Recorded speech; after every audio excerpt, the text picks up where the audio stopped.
Olá a todos e a todas, sejam bem-vindos e bem-vindas a mais uma videoaula sobre educação inclusiva.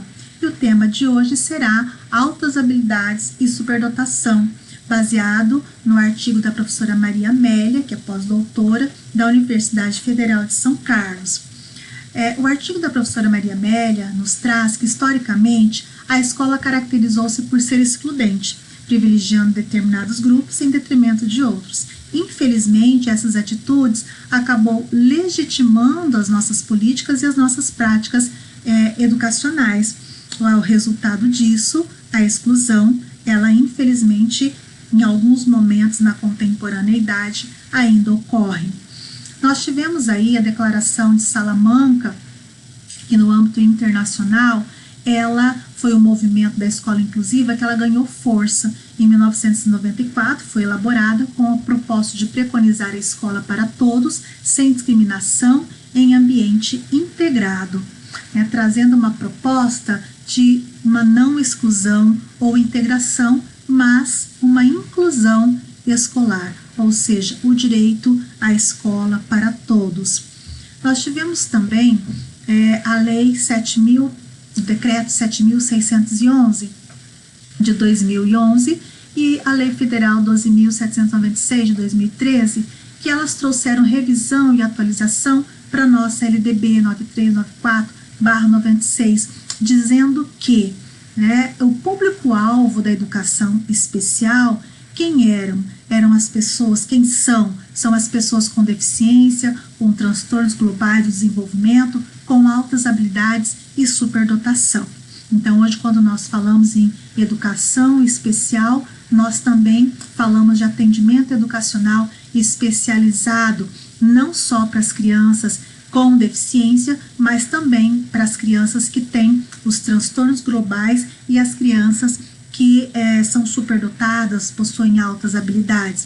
Então, a necessidade de se ter salas de recursos multifuncionais com materiais para proporcionar o desenvolvimento integral dessa criança.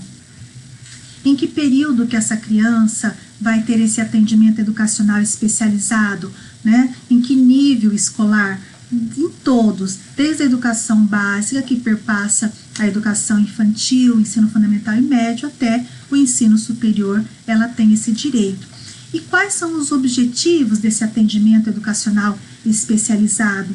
Maximizar a participação do aluno na classe comum, na rede regular de ensino, beneficiando-se de interação no contexto escolar, potencialização dessas habilidades demonstradas pelo aluno por meio de enriquecimento curricular previsto no plano de desenvolvimento individual.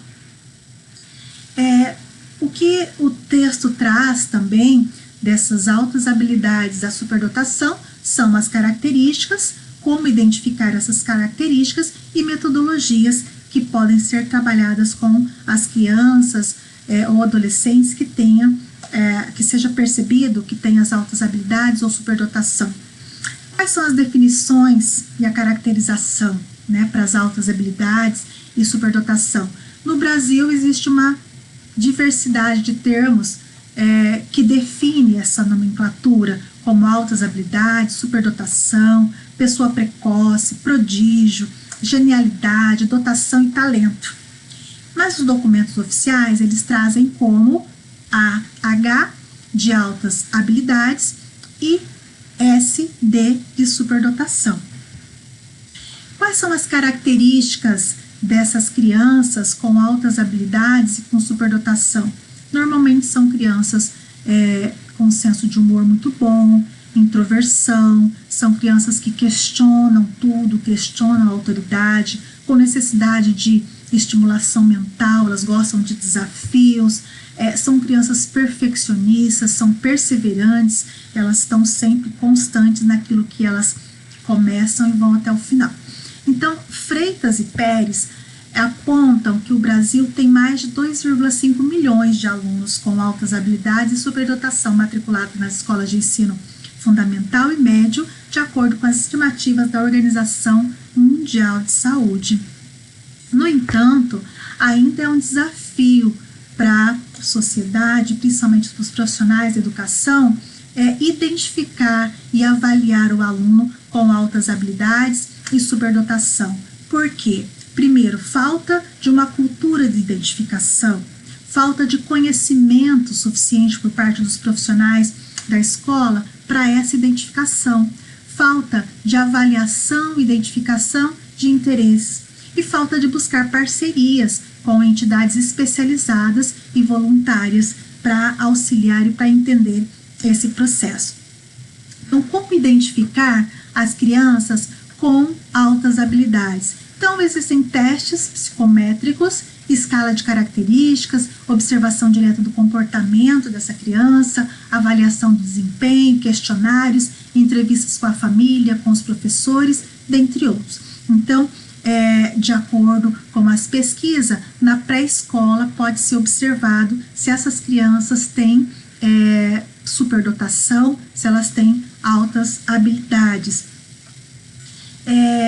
Para nós falarmos de altas habilidades e superdotação, também vamos ter que falar sobre inteligência.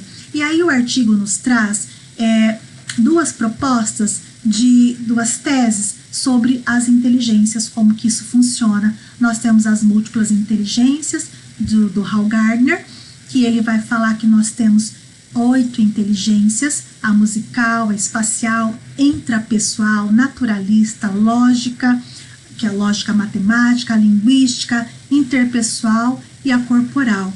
Então, que essas habilidades essas inteligências nós temos por natureza, em alguns mais, outros menos, e um se desenvolve uma, outra mais que uma, e assim por diante. Então, que isso vai explicar as superdotações, as altas habilidades. Essa é uma teoria. A outra teoria, trazida pelo teórico Renzulli, que ele fala que para se ter uma alta habilidade, uma superdotação, tem que ser esse conjunto, esse trio de coisas, de fatos, para identificar que essa criança ela tem altas habilidades e superdotação.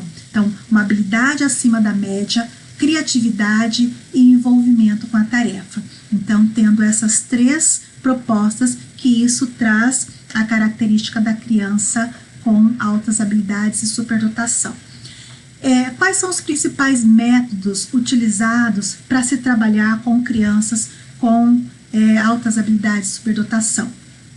Não se tem, nós sabemos enquanto professores, profissionais de educação, que não se tem receita pronta para nós adotarmos, porque lidamos com seres humanos e cada um tem as suas dificuldades, as suas habilidades e é influenciada pelo meio que ela vive também.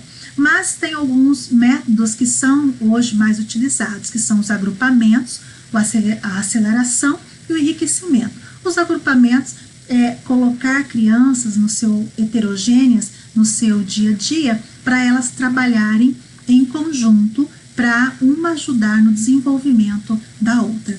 O outro método seria a aceleração, ou seja, acelerar o processo de término, por exemplo, do ensino fundamental ou do ensino médio, para que essa criança, esse adolescente, ele se sinta motivado e estimulado.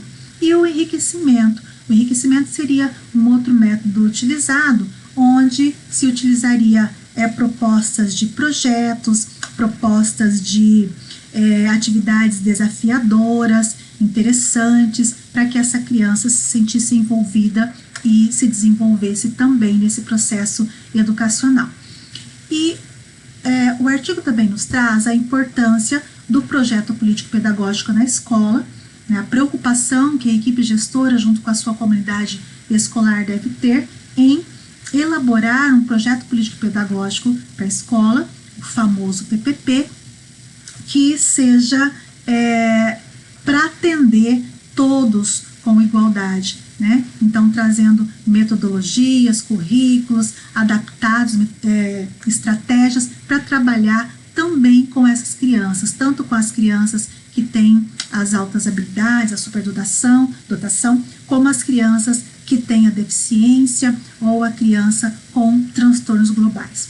E o artigo também nos traz a importância dos núcleos de atividades de altas habilidades e superdotação, NAS, que foi um projeto do governo federal, que normalmente tem em todas as capitais do Brasil, e ele serve para trabalhar essas questões do desenvolvimento das crianças que têm as altas habilidades, superdotação, e também para auxiliar os pais, a família, em como lidar, professores também, capacitação para professores, como lidar com essas crianças com altas habilidades e superdotação. E o Centro de Desenvolvimento do Potencial e Talento, sendo mais um órgão com esse propósito, esse objetivo também de trazer melhorias no desenvolvimento para as crianças com altas habilidades e superdotação. Como que o professor desses alunos que têm altas habilidades e superdotação, como que ele deve se comportar, né? Primeiro, não se mostrar como superior à criança. Ele não é superior, né, a nenhuma criança. Então, se mostrar como um condutor, como uma pessoa que traz novas propostas, novos desafios para essa criança. Então, desenvolver atividades que interessem os alunos, que motive, que o desafie, também ter uma boa formação, que atue de forma crítica, buscando dar a seus alunos uma educação de qualidade e que contemple as necessidades, as facilidades e as dificuldades de todos. Ou seja, um professor, se ele tem um aluno com altas habilidades de superdotação na sua sala, ele tem que estudar sobre o assunto para poder desenvolver as suas práticas pedagógicas o melhor possível.